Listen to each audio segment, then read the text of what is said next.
السلام علیکم ورحمۃ اللہ وبرکاتہ۔ الحمد للہ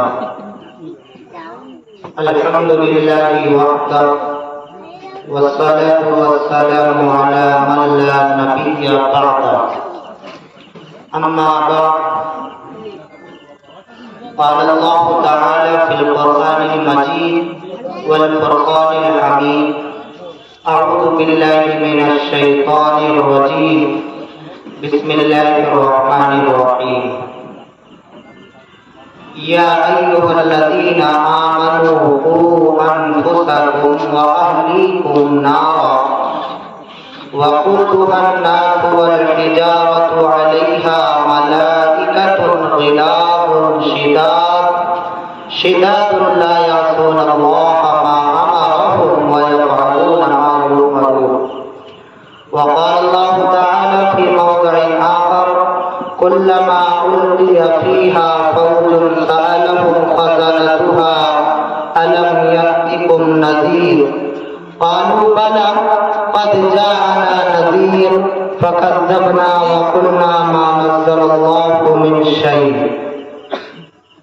عن أبي سعيد الخدري رضي الله تعالى عنه قال: سمعت رسول الله صلى الله عليه وسلم يقول: من رأى منكم فليغيره بيده فإن لم يستطع بلسانه فإن لم يستطع فبقلبه وذلك أضعف الإيمان.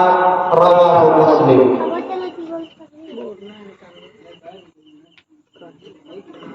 اللہ سے کرے دور تو تعلیم بھی فتنہ، اللہ سے کرے دور تو تعلیم بھی فتنہ، املاک بھی اولاد بھی جاگیر بھی فتنہ، ناحق کے لیے تو شمشیر بھی فتنہ، ناحق کے لیے تو شمشیر بھی فتنہ، شمشیر ہی کیا نعرے تکبیر بھی فتنہ۔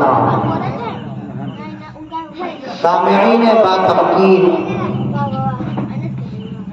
دور دراز سے آئے ہوئے معزز اور مکرم مہمانان کرام، دائز پر موجود ہمارے بڑے اور علماء کرام اور معزز حضرات، یہ ربیع الاول کا مہینہ جو جونپور کے اندر بڑی آن بان شان و شوکت کے ساتھ ہر سال کی طرح اس سال بھی اپنے جوش و خروش کے ساتھ منایا جا رہا ہے اور یہ سلسلہ چل رہا ہے، اللہ کا شکر ہے۔ یہ جلسہ جو محلہ اجمیری کے اندر ملت اسلامیہ سجاوٹ کمیٹی کے زیر اہتمام منعقد کیا گیا ہے، پہلی مرتبہ حاضری ہو رہی ہے اور مجھے معلوم بھی نہیں کہ یہ جلسہ کب سے ہو رہا ہے۔ تبو چچا کا شکر گزار ہوں، انہوں نے مجھ سے درخواست کی اور مجھ سے ادباً اور بڑے ہونے کے اعتبار سے انہوں نے مجھ سے کہا، میں نے ان کی درخواست کو قبول کیا اور آپ کے درمیان حاضر خدمت ہوں۔ حاضرین محترم، اللہ رب العزت نے قرآن مجید کے اندر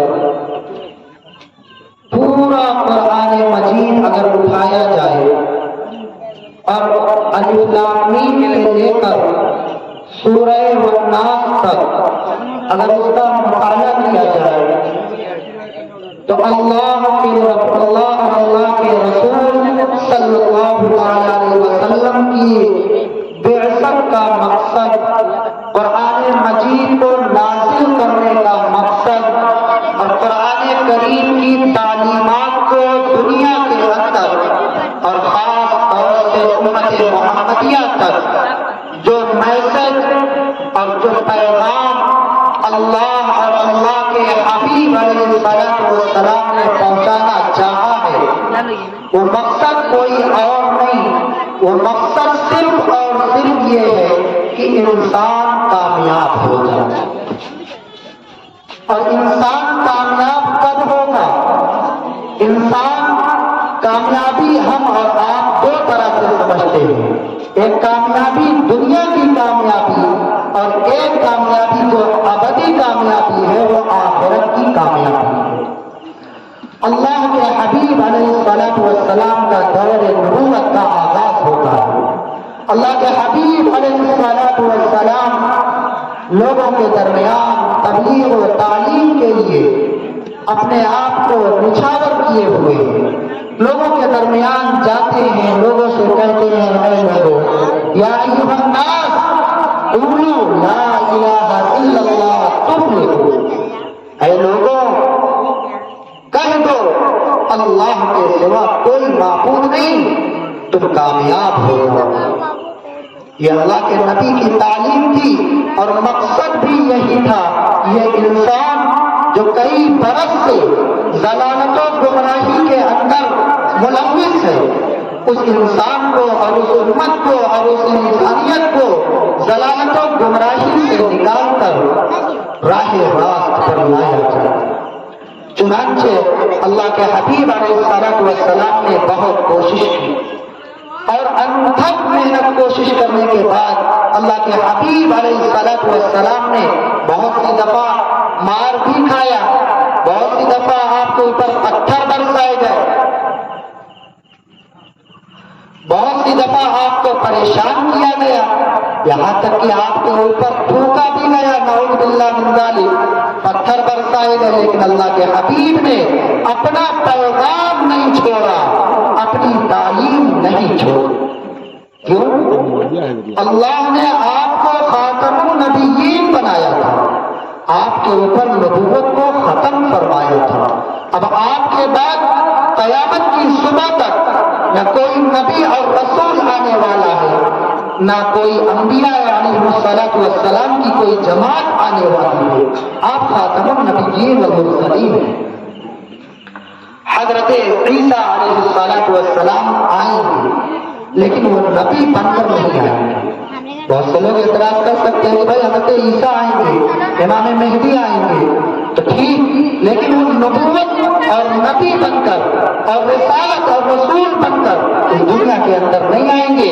وہ آئیں گے بلا شک و شبہ آئیں گے، لیکن اللہ کے حبیب علیہ الصلوۃ والسلام کی تعلیمات کو اور ان کے لائے ہوئی شریعت کو، ان کے لائے ہوئے پیغامات کو، ان کے لائے ہوئے میسیجز کو وہ دنیا کے اندر اسی کو عام اور فالو کریں گے۔ حاضرین محترم،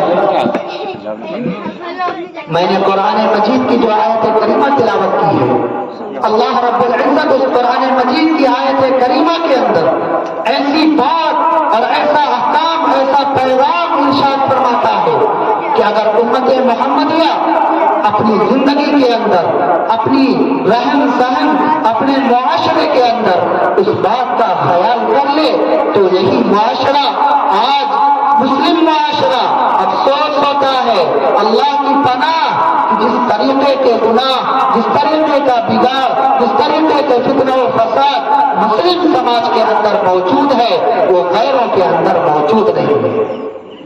آپ دیکھیے اپنے معاشرے کو ٹٹولیے اور دیکھیے معاشرہ کہاں پہنچا ہے۔ 4 مہینہ 6 مہینہ ہوئے، نکاح ہوا، شادی ہوئی، عورت کی مانگ خلا کی، عورت کی مانگ طلاق کی، آدمی اب چکا ہے، آدمی پریشان ہو گیا ہے کہ یار میرے اور میاں بیوی کے درمیان پٹری نہیں کھا رہی ہے۔ میرے دوستو، ایک بات عرض کروں گا کہ اللہ کے حبیب اور اللہ رب العزت کی جو تعلیمات ہے، جو پیغام ہے، ہم نے اس کو چھوڑ دیا ہے، ہم نے اپنی زندگی سے اس کو نکال دیا۔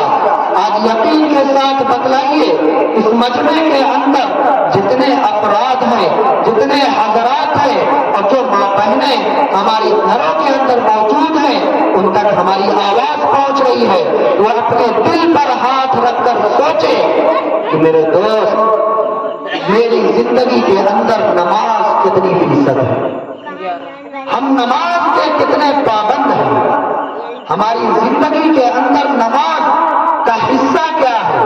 ہم صبح ہوتی ہے، ہم اٹھتے ہیں 9 بجے 8 بجے، ناشتہ چائے پانی کیا، دکان پر چلے گئے، کاروبار میں میں لگ گئے، ماسٹر صاحب اسکول چلے گئے اور دوسرے لوگ اپنے کاروبار میں مشغول ہو گئے، لیکن نماز فجر کہاں گئی؟ اللہ اکبر۔ یاد رکھیے گا کہ جو قوم، جس قوم نے اپنے مین مقصد اور جس قوم نے اپنی مین تعلیم اور جو مین چیز ہے بنیاد یہ نماز ہے، اسلام کی بنیاد نماز ہے، اس بات پر یقین ہو، اللہ کے نبی کی حدیث ہے، میرا قول نہیں ہے، اللہ کے نبی کا فرمان ہے، بنی الاسلام علی خمس، شہادت اللہ الہ الا اللہ وان محمد رسول اللہ۔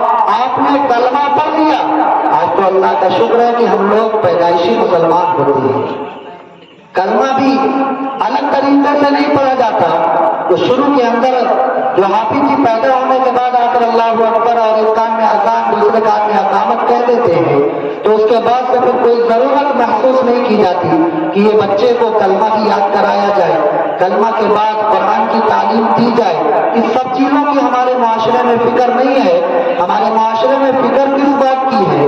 اگر ہم فکر مند ہوتے ہیں کسی چیز کو لے کر تو ہمارا بچہ اسکول کب جائے گا اور اسکول کا ہوم ورک بچہ کر رہا ہے یا نہیں کر رہا ہے۔ ہم نے اس سے کبھی نہیں پوچھا کہ بیٹا نماز پڑھے ہو؟ بچے مکتب میں گئے تھے تو حافظ جی کو سبق سنایا تھا اور الٹا حافظ جی کو پہنچ جائیں گے۔ بہت سے لوگ ماشاء اللہ خیر کرے کہ بہت سے لوگ یوں کہتے ہیں کہ یار حافظ جی پتہ نہیں کیسا پڑھاتے ہیں مدرسے میں، پڑھائی نہیں صحیح ہوتی ہے، وہی بچہ اسکول میں جا رہا ہے تو اسکول میں ٹاپ کر رہا ہے۔ میرے دوست یاد رکھیے گا، اگر آپ کی توجہ مدرسے کے اندر مثال کے طور پر 10% ہے تو آپ کی توجہ اسکول کے اندر 90% ہے۔ بچہ اسکول گیا، آپ اسکول سے بچے تک اور بچے سے لے کر گھر تک، گھر کے اسکول کی جو وین آتی ہے، گاڑیاں آتی ہیں، آپ اس وین تک چھوڑنے کے لیے بچے کو جاتے ہیں۔ بچے کا ٹفن اگر نہ تیار ہو سکے تو آپ 9-10 بجے لنچ کے ٹائم میں اسکول پہنچاتے ہیں۔ میرے دوست یاد رکھیے گا، کبھی آپ نے بچے کو مدرسے میں ڈالنے کے بعد، مکتب میں ڈالنے کے بعد کبھی بچے کی فکر کی؟ کبھی استاد سے پوچھا یار حافظ جی ہمارا بچہ کیسا ہے، پڑھنے ہونے میں ٹھیک ٹھاک ہے یا پھر ویسے ہی لیفٹ رائٹ کر رہا ہے؟ کبھی نہیں پوچھا ہوگا۔ کیوں؟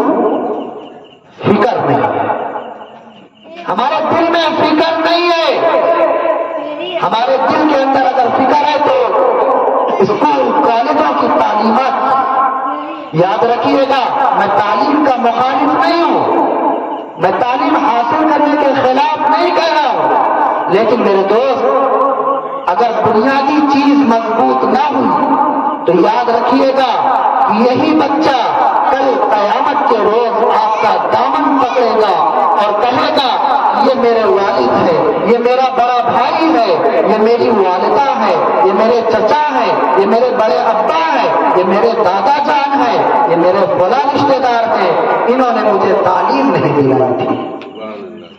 یہ بچہ کل قیامت کے دن آپ کا دامن پکڑے گا۔ میں یہ نہیں کہہ رہا ہوں، یہ اللہ اپنے قرآن میں ارشاد فرما رہا ہے، یا ایھا الذین آمنوا قوا انفسکم واہلیکم نارا وقودھا الناس والحجارہ، اے ایمان والو بچاؤ اپنے آپ کو، واہلیکم، ترجمہ میں کر رہا ہوں قرآن کریم کی آیت کا، میں اپنی طرف سے بات نہیں کہہ رہا ہوں۔ اے ایمان والو اپنے آپ کو بچاؤ، اپنے اہل و عیال کو بچاؤ۔ اہل و عیال میں کون آتا ہے؟ اہل و عیال میں بال بچے ہی تو آتے ہیں، آپ کی بیٹی، آپ کے بیٹے، آپ کے پوتے، آپ کی پوتیاں، آپ کے نواسے نواسیاں، یہی تو اہل و عیال ہیں۔ وَأَهْلِكُمْ نَارًا، ایسی آگ سے، وَقُودُهَا النَّاسُ، جس کا ایندھن، وَالْحِجَارَةُ، جس کا ایندھن انسان اور پتھر۔ یہ اللہ کا صاف اعلان ہے کہ ایسی آگ سے بچو اور بچائے اپنے اہل و عیال کو کہ جس کا ایندھن انسان اور پتھر ہے۔ والملائکۃ غلاظ شداد لا یعصون اللہ ما امرهم ویفعلون ما یؤمرون۔ اللہ رب العزت آگے ارشاد فرماتا ہے، اور آگ پر ایسے فرشتے متعین ہیں. آپ دنیا کے اندر بھی جاتے ہوں گے, کسی گارڈ وغیرہ سے آپ کی ملاقات بھی ہوتی ہوگی. سیکورٹی گارڈ جو ہوتا ہے آپ اس سے ملاقات ہوتی ہے. اگر سیکورٹی گارڈ کو آپ 50 روپے تھما دیجئے تو وہ آپ کو اندر انٹری کرا دے گا, پیسے کی لالچ دے گا. لیکن اللہ فرماتا ہے والملائکۃ غلاظ شداد لا یعصون اللہ, کہ اس جہنم کے دروازے پر اور اس آگ کے دروازے پر ایسا فرشتہ متعین ہوگا, ایسا فرشتہ مقرر ہوگا, غلاظ شداد, بہت سخت ہوگا. لا یعصون اللہ, وہ اللہ رب العزت کی نافرمانی نہیں کرے گا. ما امرہ, اللہ جو اس کو حکم دے گا, وَيَفْعَلُونَ مَا يُؤْمَرُونَ, وہ اس کام کو بجا لائے گا اور اس کام کو پورا کر دے گا. اللہ رب العزت جس چیز کا اس فرشتے کو حکم فرمائیں گے وہ فرشتہ اس کو بجا لائے گا. ایک جگہ اور قرآن مجید کی آیت ہے جس کو میں نے خطبے کے اندر بھی پڑھا ہے, كُلَّمَا أُلْقِيَ فِيهَا فَوْجٌ سَأَلَهُمْ خَزَنَتُهَا أَلَمْ يَأْتِكُمْ نَذِيرٌ. اس کا بھی ترجمہ سنیے, وقت اجازت نہیں دے رہا ہے کہ تفصیل کے اندر جاؤں. ترجمہ سنیے, انشاءاللہ بات سمجھ میں آ جائے گی. كُلَّمَا أُلْقِيَ فِيهَا, اللہ رب العزت ارشاد فرماتا ہے كُلَّمَا أُلْقِيَ, جب ڈالا جائے گا, فِيهَا جہنم کے اندر, آگ کے اندر اور دوزخ کے اندر, فوج ایسی فوج, ایسی قوم کو, سألہم خزنتها ألم یأتکم نذیر, تو ان سے پوچھا جائے گا یار یہ بتاؤ, فرشتے عرض کریں گے یہ بتاؤ کہ تمہارے پاس کوئی ڈرانے والا نہیں آیا تھا کیا؟ کوئی مولانا صاحب نہیں آئے تھے بتانے کے لیے؟ کوئی مفتی صاحب بیان نہیں کیے تھے؟ جو جلسہ ہوا تھا اجمیری کے اندر اس کے اندر بتایا نہیں گیا تھا کہ بھائی یہ چیز غلط ہے اور یہ چیز صحیح ہے, اسلام کا طریقہ کیا ہے, اسلام کے خلاف طریقہ کیا ہے, اس کے بارے میں آپ کو بتلایا نہیں گیا تھا؟ اللہ رب العزت ارشاد فرماتا ہے سألہم خزنتها ألم یأتکم نذیر, فرشتہ عرض کرے گا کہ تمہارے پاس کوئی ڈرانے والا نہیں آیا تھا, کوئی بشارت سنانے والا نہیں آیا تھا, کوئی جہنم سے ڈرانے کے لیے نہیں آیا, کوئی جنت کو بشارت اور جنت کی خوشخبری دینے کے لیے تمہارے پاس نہیں آیا تھا. معلوم ہے کیا جواب ملے گا؟ ہمارا اور آپ کا حال ہے. اللہ رب العزت آگے جواب کو بھی ارشاد فرما رہا ہے قالوا بلا قد جاءنا نذیر, تو لوگ کیا کہیں گے, ہاں آئے تھے, مفتی صاحب آئے تھے, بیان کیا تھا کہ اسلام کی تعلیم بنیادی ہے, نماز بنیاد اول ہے, کلمہ طیبہ ہماری زندگی کا جز اور حصہ ہے, زکوٰۃ ہمارے اوپر فرض ہے, حج بھی فرض ہے, زکوٰۃ, نماز, روزہ اس کے بارے میں بتلایا گیا تھا اور مجھے بارہا بتلایا گیا تھا, لیکن میں نے ایک کان سے سنا دوسرے کان سے نکال دیا. تو میرے دوستو, اللہ رب العزت اس کا قول قرآن مجید کے اندر بطور مثال کے پیش کر رہا ہے قالوا بلا قد جاءنا نذیر, کہ آئے تھے, ہم کو ڈرانے کے لیے آئے تھے, فکذبنا, ہم نے ان کو جھٹلا دیا تھا, وقلنا, اور ہم نے کہا تھا ما نزل اللہ من شیء, کہ جو چیز تم بتا رہے کہ یہ اللہ کی طرف سے ہے یہ کوئی چیز نہیں ہے, ہم نے ایسے اسے کہہ دیا تھا. ان انتم الا فی ضلال کبیر, اگر ایسا ہی معاملہ ہے تو پھر آپ بہت بڑی گمراہی کے اندر مبتلا ہیں, آپ بہت بڑی گمراہی کے اندر ہے. یاد رکھیے, اگر ہم اسلام کی تعلیمات کا ایک حصہ اپنی زندگی کا حصہ بنا لے اور جزء بنا لے تو میرے دوستوں اور بزرگوں, ایک چھوٹی سی چیز ہے, السلام علیکم ورحمۃ اللہ وبرکاتہ. سلام ایسی چیز ہے, آپ یاد رکھیے اور جانکاری بھی حاصل کیجیے. اسلام ایک ایسا مذہب ہے جس کے اندر سلام ہے. باقی اور مذہب کے اندر جائیے تو آپ کو الگ الگ الفاظ ملیں گے. صبح کا سلام کچھ اور ہے, دوپہر کا سلام کچھ اور ہے, شام کا سلام کچھ اور ہے. Good morning, good evening, good afternoon, یہ سلام ہوتے ہیں دوسرے مذاہب میں. میرے دوست, اللہ کا شکر ہے کہ ہم نے اگر صبح کو سلام کر دیا تو وہ سلام شام تک کام کرتا رہتا ہے. وہ سلام صبح سے شام تک کام کرتا رہے گا. السلام علیکم ترجمہ کیا؟ تم پر سلامتی ہو، تم پر سلامتی ہو. اور دوسرے صاحب کا جو سلام ہے گڈ مارننگ، اس کا کیا ترجمہ ہے؟ اچھی صبح. گڈ مارننگ بہتر یہی تو ہوتا ہے بھائی، میں جانتا نہیں ہوں انگلش کا، یہی معنی ہوتا ہے کہ گڈ مارننگ اچھا بہتر، مارننگ کے معنی صبح، بہترین صبح آپ کی ہو. تو صبح بہترین تو ہو گئی، ٹھیک. دوپہر کیسی ہو؟ تو دوپہر کا سلام دوسرا گڈ آفٹر نون، گڈ آفٹر نون. چلو ٹھیک ہے دوپہر تک ہو گیا. اب اگر آپ بتاؤ کسی کو آپ سلام کریں صبح میں گڈ مارننگ، اب اس کے بعد دوپہر کے پھر پہنچو کہ بھیا دوپہر ہو گئی ہے گڈ آفٹر نون، اس کے بعد پھر چلے جائیے، پھر شام میں آئیے کہ بھیا شام ہو گئی ہے گڈ ایوننگ. اس طریقے کا سلام. اللہ کا شکر ہے اسلام نے ایسی تعلیم دی ہے، اسلام نے ایسا طریقہ بتایا ہے جس میں ہمارے وقت کے ساتھ ساتھ نعمتیں اور سلامتیاں اور دعائیں اس قدر عام ہے، اس قدر کام ہے کہ اگر ہم اس پر غور کر لیں تو میرے دوست صبح سے لے کر شام تک نہیں، صبح سے لے کر بلکہ جب تک زندگی ہے یہ ایسا سلام ہے کہ اس تک اس کی زندگی تک کے لیے وہ سلامتی کے اندر داخل ہو چکا. یہ چھوٹی سی چیز ہے. السلام علیکم. آج ہمارے نوجوان ہیں، اللہ معاف فرمائے، مجھے خبر یہ ہے یہ جلسہ منعقد کرنے والے بھی نوجوان چھوٹے چھوٹے بچے ہیں جن کی عمر 10 12 سال 15 سال کے قریب ہے. بہت اچھا چیز، بہت اچھا کام ہے. اللہ آپ کو جزائے خیر دے، آپ کے محنت کو، آپ کی لگن کو، اور آپ کے جو تمام جو چیزیں جو لگن اس میں ہوئی اللہ اس کو قبول فرمائے. لیکن میرے دوست اگر ان تک میری آواز پہنچ رہی ہے تو آپ کو اس مقصد اور اس مجلس کا مقصد کیا ہے؟ آپ نے کبھی سوچا کہ اس مجلس کو منعقد کرنا اس کا مقصد کیا ہے؟ اگر مقصد کے اوپر ہم کام نہیں کریں گے اور اپنا دماغ نہیں یوز کریں گے تو میرے دوست لاکھ پیسہ خرچ کر دیا جائے، محنت خرچ کر دی جائے، وہ بہت بڑے بڑے مقرر کو بلا لیا جائے، بڑے بڑے شعراء کو بلا لیا جائے، میرے دوستوں اگر اس کا مقصد، اگر ہماری زندگی اور اسلام کی تعلیمات اس مقصد کے اندر شامل نہیں تو میرے دوست وہ جلسہ، وہ مجلس، وہ جو بھی پروگرام ہوگا وہ بیکار ہے. کیوں؟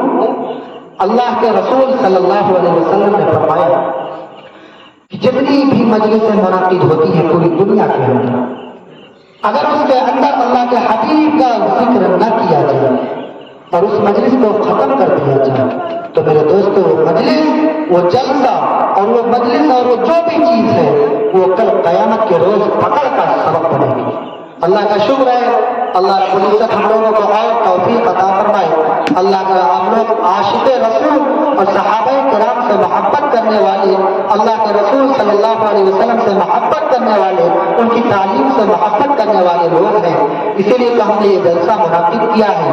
میرے دوستوں میں نوجوانوں سے عرض کروں گا جو ہمارے نوجوان اس میں شریک ہیں، چاہے وہ کسی بھی اعتبار سے ہو، مالی اعتبار سے تعاون کیا ہو، محنت کے اعتبار سے اپنا تعاون پیش کیا ہو، اگر میرا مقصد صرف جلسہ کرانا ہے کہ جیسے کہ اور لوگوں کے یہاں ہوتا ہے کہ بھیا ہو گیا، مقصد کچھ نہیں ہے. اس کا مقصد ہونا چاہیے کہ اس میں جو مولانا صاحب آئیں گے، جو شاعر صاحب آئیں گے، وہ جو بیان کریں گے اس کو ہم سن کر اس پر عمل کر لیں گے تو یہ چیز ہمارا مقصد بن جائے گا.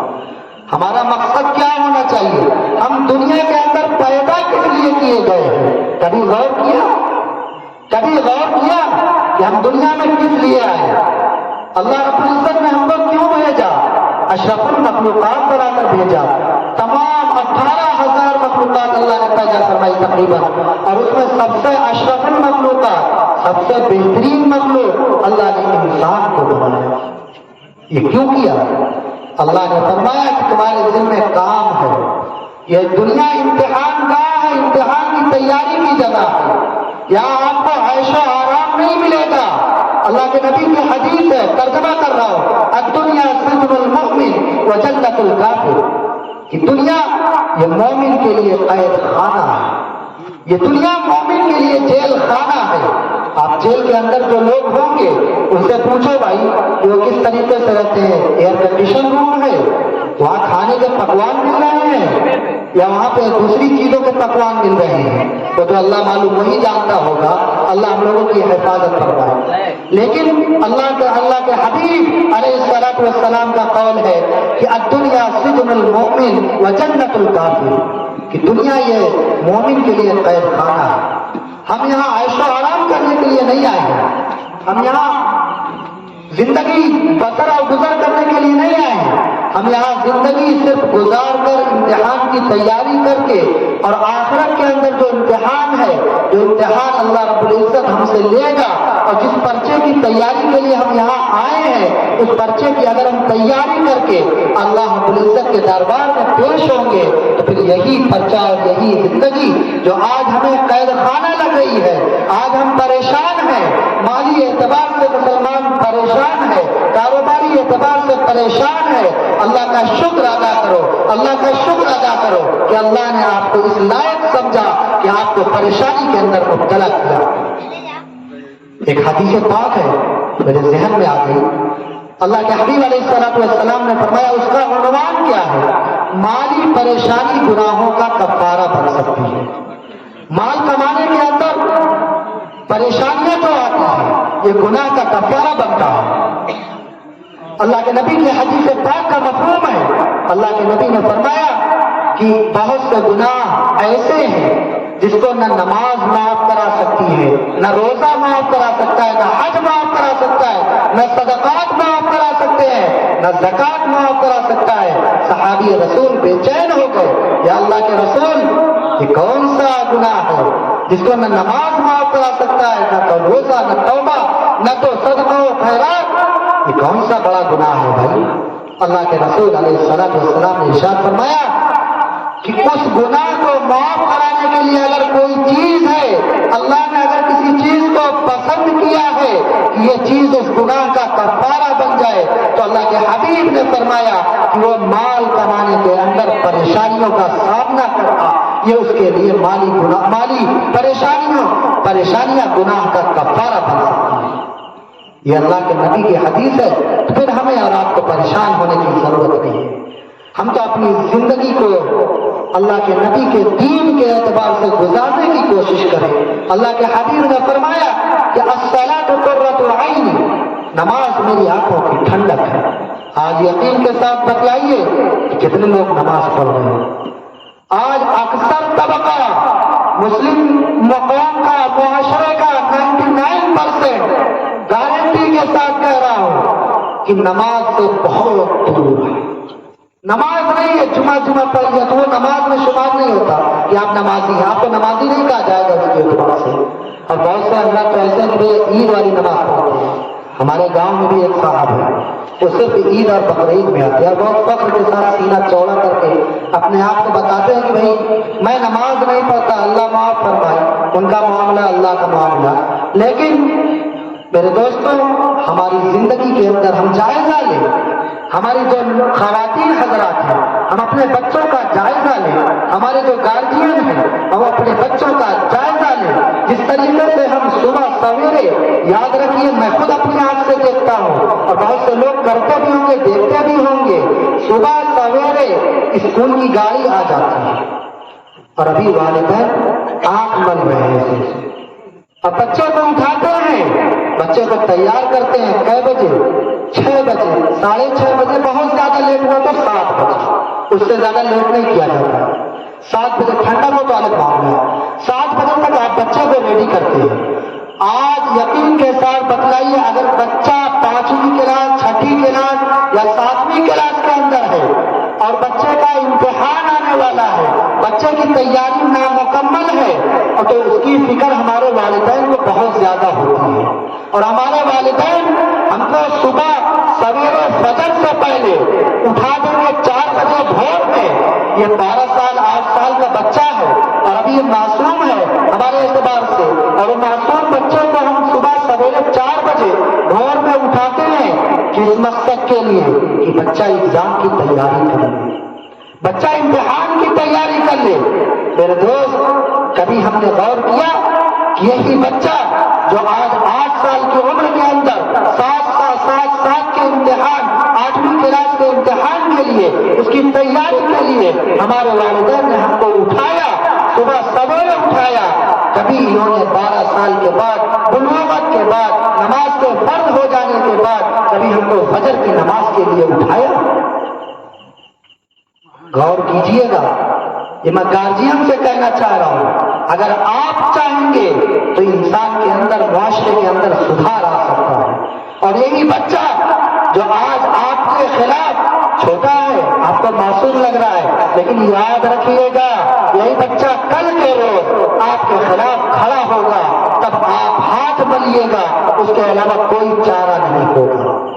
اس لیے ابھی وقت ہے، ابھی صبح ہے، سویرا ہے، اور سویرے کا پھٹکا ہوا شام میں آ جائے تو اس کو پھٹکا ہوا نہیں کہا جاتا ہے، یہ مسئلہ مشہور ہے نا، تو اس پر ہی عمل کر لیا جائے اور اپنے اہل و عیال بال بچوں کا خیال کیا جائے کہ ہم جس طریقے سے اسکول کے لیے، کالج کے لیے اپنے بچوں کے ساتھ محنت کرتے ہیں، ان کے ساتھ لگن کا معاملہ پیش کرتے ہیں، اسی طریقے سے ہم اول نمبر پر آپ اس کو اسلام کی تعلیم بھی دیجیے، تاکہ یہ بچہ کل آپ کے ساتھ حسن اخلاق پیش کرے، کل آپ کے ساتھ والدین کے حقوق ادا کرے، کل آپ کے ساتھ اونچی آواز میں بات نہ کرے۔ لیکن اس سب کے لیے ہم کو بھی قربانی پیش کرنا پڑے گا، ہم کو بھی قربانی پیش کرنا پڑے گا۔ بنا قربانی کے نہ تو کوئی کام ہونے والا ہے، چھوٹی سی دکان لے لیا جائے تو وہ بھی بنا قربانی اور بنا دوڑ بھاگ کے حاصل نہیں ہوتی۔ یہ اتنا بڑا کام ہے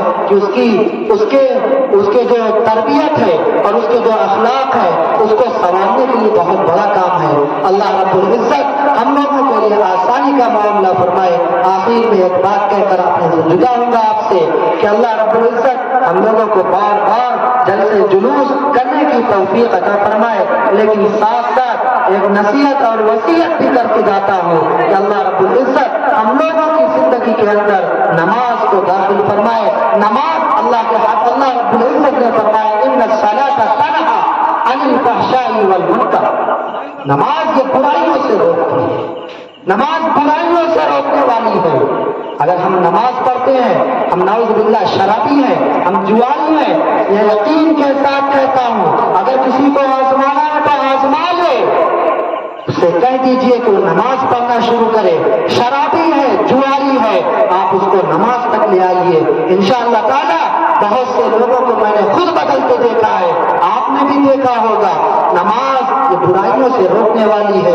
اب یہ کہا جائے بھائی وہ فلانوا تو 15 دن سے پڑھ رہا ہے، اس کا اندر کوئی چینجنگ تو نہیں آئی، وہ ابھی بھی ڈرنک کر رہا ہے، وہ ابھی بھی جوا کھیل رہا ہے، وہ ابھی بھی گالی گلوچ کر رہا ہے، تو میرے دوستوں اس کی مثال نہیں پیش کی جائے گی۔ آپ یاد رکھیے آج وہ کر رہا ہے، ہو سکتا ہے اللہ رب العزت کل اس کو ہدایت دے دے، یہ امید ہے، اور اللہ رب العزت کی ذات سے قوی امید ہے، انشاءاللہ اس کو ہدایت مل جائے گی۔ اس لیے ہم اور آپ اپنی زندگی کے اندر اس مقصد کو بنا لیں۔ میں نے شروع میں ایک شعر پڑھا تھا نا، وہ شعر کیا ہے دیکھیے، پھر میں پڑھ دے رہا ہوں تاکہ آپ کو سمجھ میں آ جائے۔ اللہ سے کرے دور تو تعلیم بھی فتنہ، اللہ سے کرے دور تو تعلیم بھی فتنہ، املاک بھی، اولاد بھی، جاگیر بھی فتنہ۔ املاک یعنی مال، ملکیت، زمین، جائیداد، یہ تمام چیزیں اگر اللہ سے دور کرے فتنہ۔ آگے شاعر صاحب کہتے ہیں یہ شعر میرا نہیں ہے، یہ علامہ اقبال کا شعر ہے، بہت بڑے شاعر تھے، شاعر مشرق علامہ اقبال۔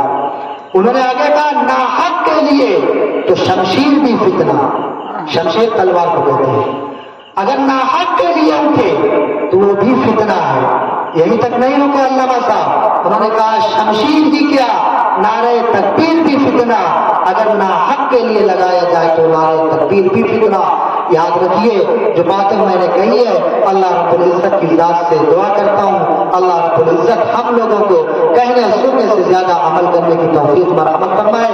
ہم لوگوں کی زندگی کے اندر نماز کے اہتمام کی توفیق اللہ رب العزت عطا فرمائے اور کہنے سننے سے زیادہ عمل کی توفیق عطا فرمائے۔ آمین وآخر دعوانا الحمد للہ رب العالمین۔ السلام علیکم ورحمۃ اللہ۔